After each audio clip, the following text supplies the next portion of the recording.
Xəbəriniz var ki, Xəzərin altında neçə şəhər var və hazırda sahilindəki xeyli ərazi vaxtilə onun dibi olub. Bunun səbəbi qədimdə dənizin indikindən daha böyük olması, səviyyəsinin isə minimuma dək azalması və yenidən yüksəlməsidir. Zaman-zaman Xəzərin suyu çəkildikcə səhra və çöllərlə yanaşı bütöv şəhərlər, memarlıq abidələri də üzə çıxıb.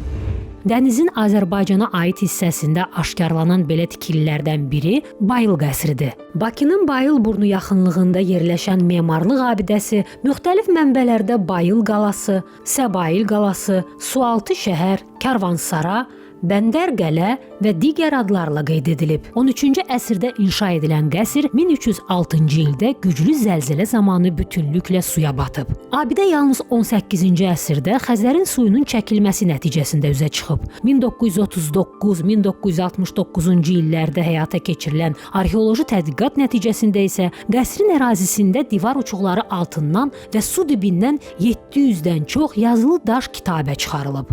Hazırda dəniz suyunun qalxıb enməsi ilə gah üzə çıxan, gah da batan bu qala vaxtilə Şirvanşahların iqamətgahı olub və Bakı qalasının müdafiəsi məqsədi ilə tikilib.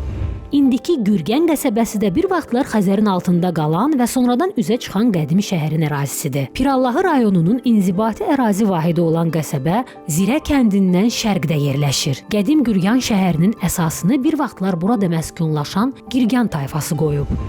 1970-ci illərdə isə Bəndovan burnunun sahil hissəsi və sualtı ərazisində aparılan arxeoloji tədqiqatlar zamanı 9-14-cü əsrlərə aid yaşayış yerləri aşkar edilib. Şəhərlərə şərti olaraq 1-ci Bəndovan, 2-ci Bəndovan adı verilib. Alimlər 2-ci yaşayış məskəninin Şirvanşahlar dövlətinə aid Qüştəsvi şəhəri olduğu qənaətinə gəliblər. 9-14-cü əsrlərə aid Muğan şəhərinin qalıqları, Səngi Muğan adasındakı gəmi lövbərləri də Xəzərin altından tapılan abidələrdir. Tapılmayanlar isə hələ də dənizin dərinliklərində uyuyur.